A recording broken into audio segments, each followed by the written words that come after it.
Good morning, good morning, good morning, everybody. Uh Man, how are you doing today? Wonderful. And you? I'm doing better now. Anyway, how's Oh, everybody doing gosh. today? Today is Wednesday. Um, We Wednesday. I love I'm excited about being on today. We're really loving and enjoying this series for people looking to either start, have, restart, whatever.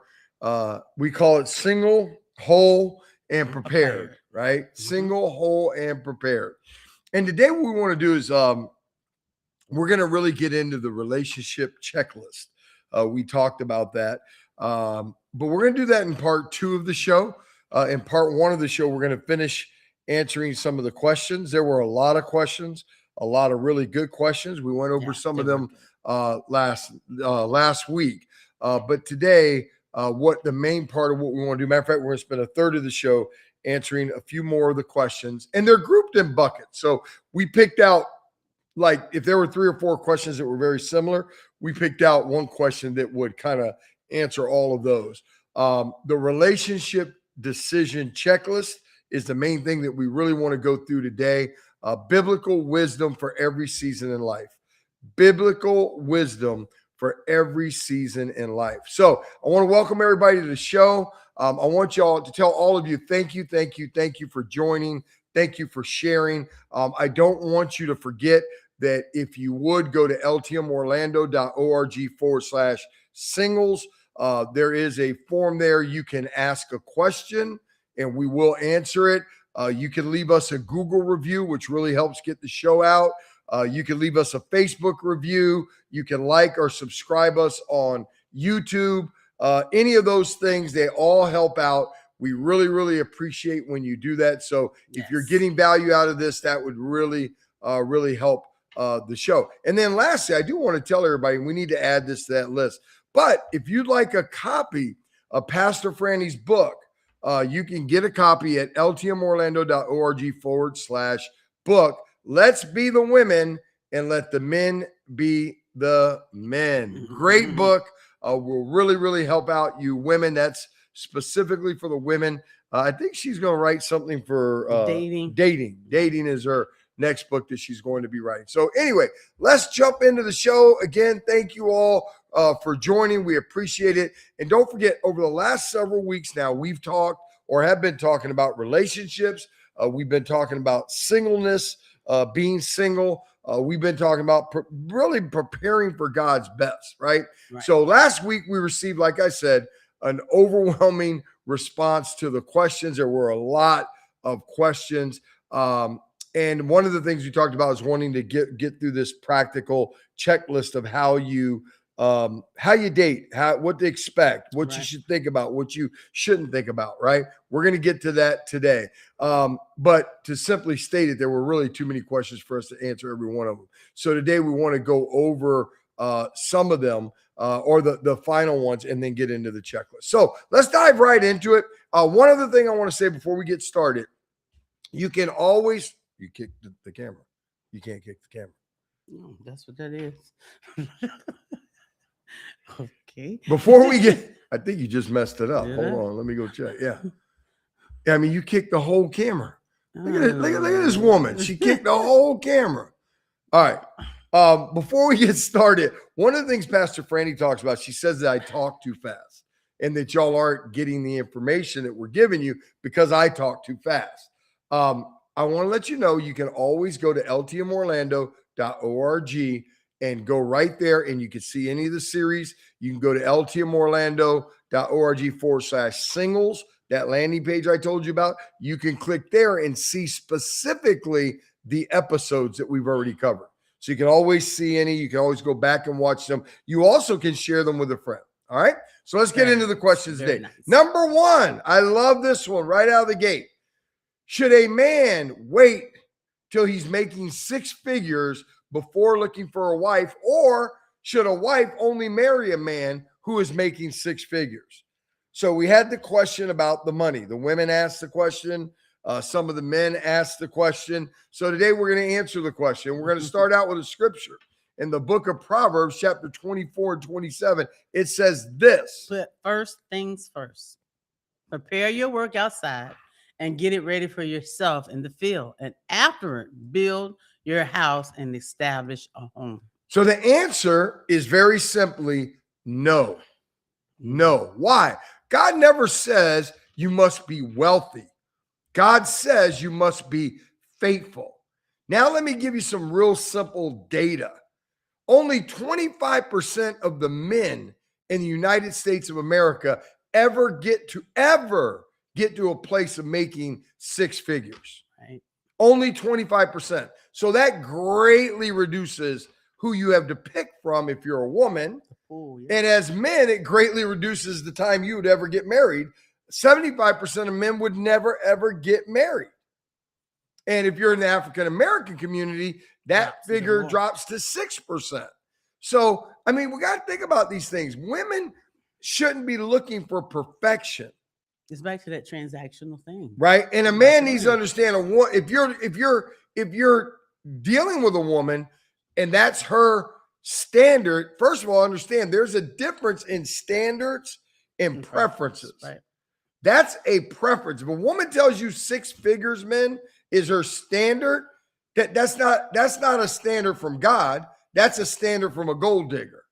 And that's what she is. Run from her. Run. And for women, for you to put some type of standard or call that a standard for a man, what if he says, oh, I only want the standard I have for a woman is you got to be a virgin? You know, only 6% of the women in this country are virgins when they get married. So, I mean, we talk about these things that are crazy. So we need to understand what we need to build as men to demonstrate to a woman is we need to build responsibility. Right. Do we work a job? Are we consistent at working a job?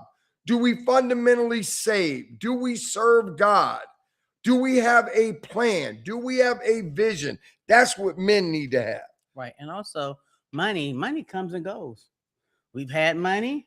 We haven't had money in the 42 years. So you can't really make that up. Say that again. We've had money and we haven't had any money. Matter of fact, we probably not had more money more than we've had money. Exactly. Right. So no, that's not a criteria. The question is responsibility. So Right. one thing we never had in those 42 years, we never had me that was unwilling to work. Never had that in the 42 years. I always worked, right? Always worked. Always worked, right? Okay. So that's what you're looking for, women. Do they work? Are they committed to work? Are they looking for work? Work history. Right. What is there in work? I'm not talking about these side jobs. Yeah, uncle. I work for my cousin. Can they work for somebody? That's that whole thing about working for the uncle or working these little side jobs. That's a big red flag because what it's saying is they can't take orders, they can't take direction, they can't listen, right? Right. So can you work? Number 2, can you manage money? Number 3, can you keep commitments? Can the man keep a commitment? Men, that's what you need to be focused on. That's back to the job because if you're committed, you'll be able to keep a job. Right. So write this down. This is the final one. Somebody put this in the chat. Put some of these in the chat, guys, because it really helps out our algorithm. Marriage needs maturity more than money. Far more than money. Marriage needs maturity far more than money. Okay? Question number 2, Pastor Frannie.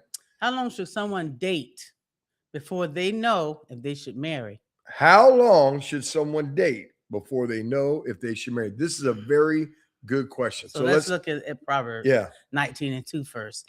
Desire without knowledge is not good.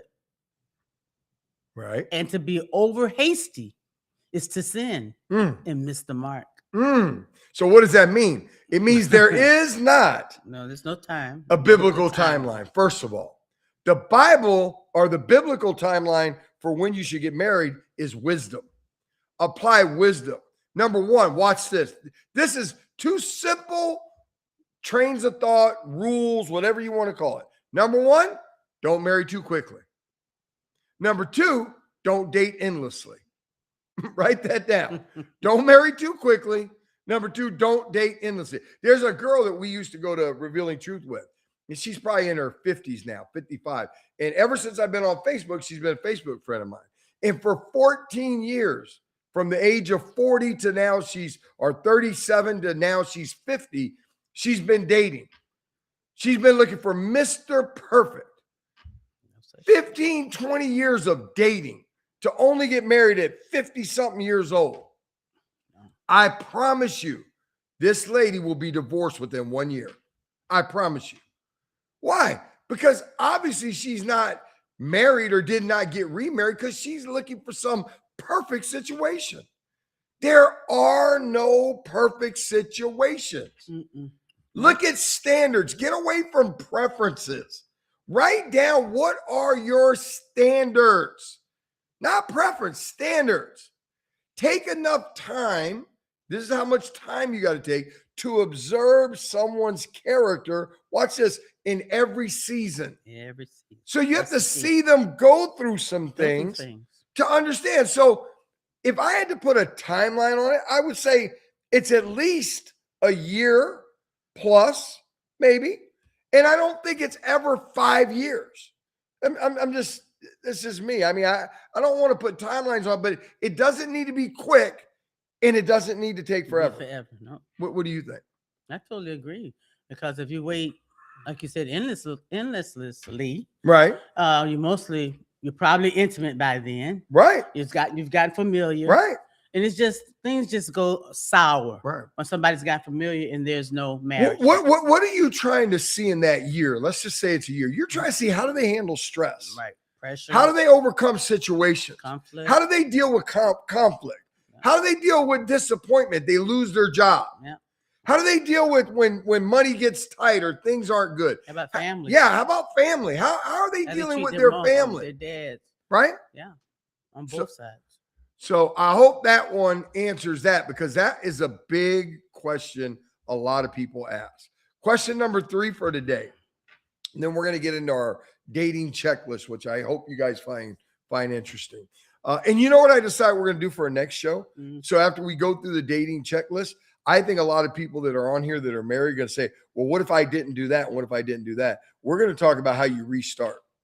Mm. I think that'd be a good show. Not after this series. Yeah. How do you restart your marriage? How do you level set? How do you reestablish and move forward now? Maybe you didn't get the right foundation. How do you move forward on the right foundation? You guys send me a note if you think that's a good idea. I wanted to know for a future show. Question number 3.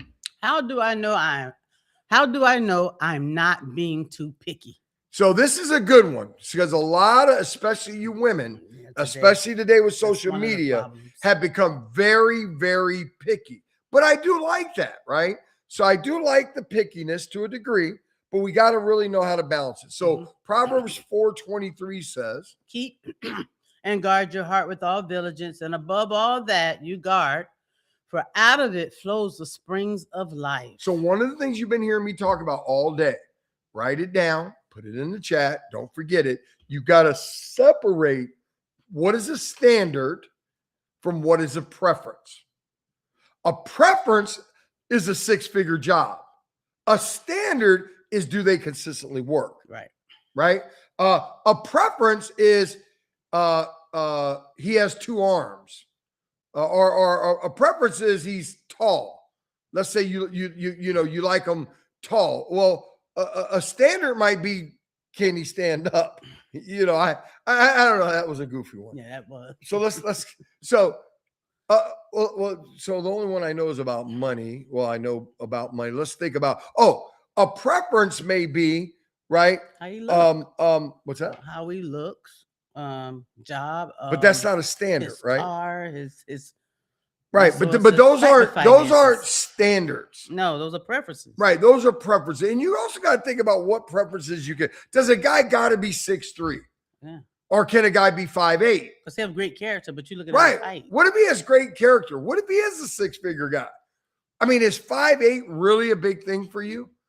You need to figure those things out, because I think we focus more on talking about preferences than we do standards. All right. Attractiveness. Yeah. I think if the standards line up, that's what's going to make you live longer together, make it more. Mm-hmm. And I think, number 1, the thing you can never, ever adjust on or lower is your biblical standards, right? Don't eliminate someone just because they don't meet every preference. But if you see real standard character flaws, he doesn't go to work. She doesn't, Not committed to work. yeah, she don't want to clean. She don't want to do nothing a wife does, right? She don't want to do wifely things, but she wants you to do manly things. We run into that all the time too.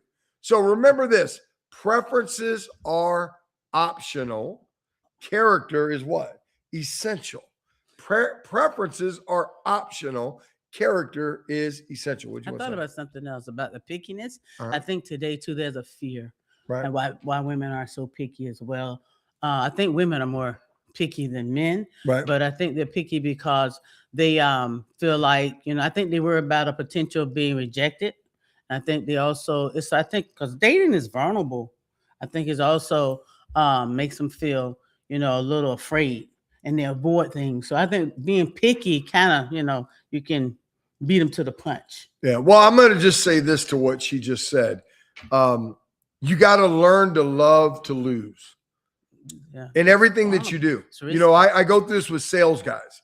Sales guys really get wrapped up when they're not doing well. When they're doing good, everything's good. The company's good. The pay's good. Everything's good. The minute they have a little slump, I don't know if this is for me. I don't know if I can do this. It's the same women do with dating. The minute they get a couple of bad dates, maybe I should be single. Maybe I should just be with a woman. Rejected. A woman's going to love me. Right. She's not like a man. You start saying all this ungodly stuff. First of all, no, you don't need to be single. Secondly, you definitely don't need to be with a woman. Men, you don't need to be single. Women are all gold diggers today. All they want is what they can get out of you. Stop using these words. All and never. All, everyone. That's not true. Guard your heart. And you got to realize everything when it comes to getting and acquiring anything, a house, a car, a job. There's going to be success and there's going to be failure. Stop looking for dating to be this thing you knock out of the park. Yeah, movie. Right. And I say this all the time. Learn to lose quick. Somebody put that in the chat. Learn to lose quick. Understand what are your character non-negotiables and talk about that on the first date. What is wrong with that? I think also too, right there. I think you said learn to lose quick. I think a lot of the pickiness is about though just minor pet peeves. Right. A person could have character. Okay, they pick up the ketchup packet and take it home. Yeah. Or do something like that just irritates you. But that person could have character, may just not have been trained. In that area. So don't be. I'm just saying, like you say, lose quick. But not over minor pet peeves. Right. So, and also, ladies, learn when you're on a date, especially men and women, learn to ask open-ended questions to let them talk. Instead of saying, how long have you been on your job? What kind of work do you do? You don't want to interrogate anybody. Right. You don't want to ask no question like this. You know what? One of the things that's very important to me as a woman is a man's character. We have pastors. I'm in a church, and they've really taught us a lot about finding and dating someone. Character is important to me. Tell me in your own words, when I say character is important to me, what do you hear me saying is important? And let him talk. What does he think character means? Right? And then let's say he misses it and he gets off track. Say, well, let me give you an example. When I say, what does character mean? Tell me what character means to you when it comes to a job. Tell me what character means to you when it comes to dating or your future wife.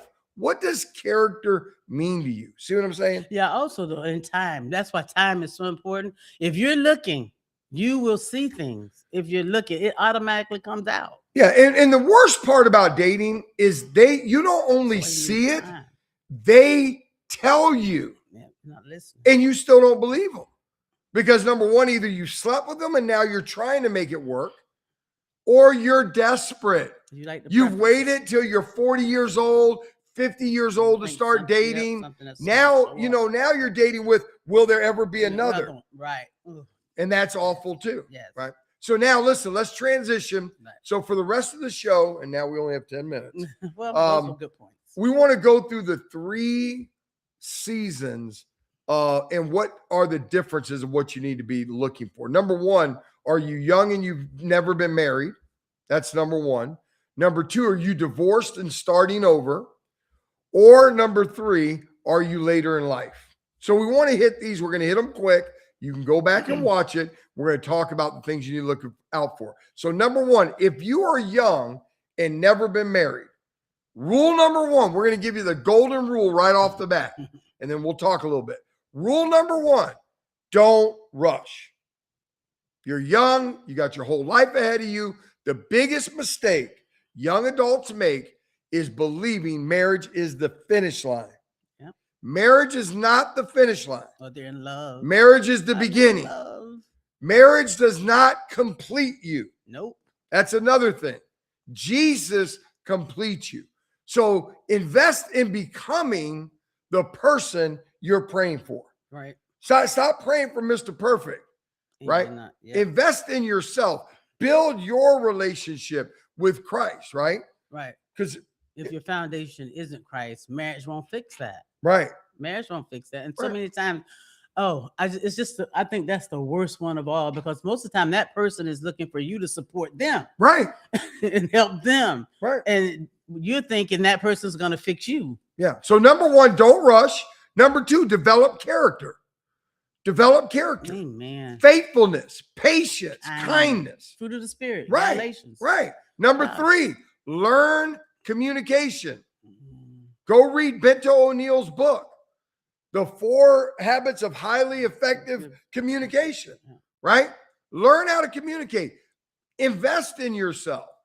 Learn about yourself. Great marriages aren't built because people never disagree. They are built because people learn how to disagree and still respect each other. Right. It's not always going to be agreement. And right. You know what? You can't respect each other when you're insecure. Right. Because that what happens, you're going to start to belittle and tear down because you're insecure. Right. That's why it's so important to love yourself. Right. Know who you are, your identity. We're teaching on holiness right now. Right. Become holy. Yeah. Think like God. Yeah. Number 4, become financially responsible. You will demand somebody else to be financially responsible if you are. Number 5, don't marry potential. Don't marry potential. Date who they are, not who they'll become. Or who they're going to tell you they're going to become. Right. And so many years I'm going to be this and I'm going to do this. No, date what you see now. Right. And last one, marry proven character. Proven character. Character is observe. Watch it. Pastor Frank talks about it all the time. Consistency matters. Fruit matters. Promises, they don't matter. Okay? So write this down, put it in the chat. Potential is exciting. Proven character is dependable. Never forget that.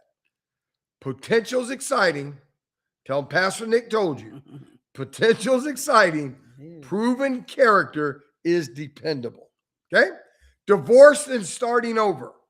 Divorced and starting over. Number 1, most important thing, heal before dating.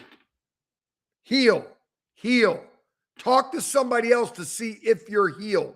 Stop saying you're healed and you've never told nobody the story. Right. So don't expect your next relationship to heal wounds from the last one. Right.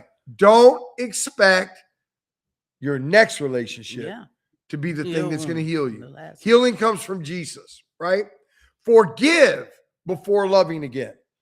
How do you know you're healed? You have forgiven that person that cheated on you, that person that beat you, that person that treated you like crap. You got to forgive. You can talk. Unforgiveness poisons relationships. But you gotta. And how do you know you're forgiven? What's that? How do you know that you've forgiven? Tell me. You're able to speak about it. Talk to that person and not feel all the old emotions arise. Oh, I tell y'all all the time. Some of y'all got challenges and issues you can't talk about. You can't be honest about. You have not gotten over it. You just haven't. You haven't. You talk about it, you get hot. Yep. You get, as Annie would say, 38 hot. Right? No, that you're not over it, right? Number 3, don't compare everyone to your ex. That's a big problem. And if you hear them doing it when they're talking, get away from them, right? Be honest about your baggage. Number 5, be honest about your baggage, right? Stop trying to hide things. Everyone has a past. right? Healthy people acknowledge it. Unhealthy people hide it. You're dating a girl and she waits till the very end, or you're dating a guy and they wait to the very end to tell you that, 15 years ago, I killed my spouse. Get away from them. Why'd they wait to the end to tell you that? They didn't want you to know. Right. They don't want you to know. They're not an honest person. Date people that are honest. Last thing, learn from your first marriage. Don't simply look for someone different. Become someone different, right? Amen. A second chance becomes a blessing when you learn from the first season. Write that down. Say it again. Second chance, right, becomes a blessing when you've learned from the first season. Learn from it. Okay. Last one. If you're a later in life person, later in life, that's 50 plus, right?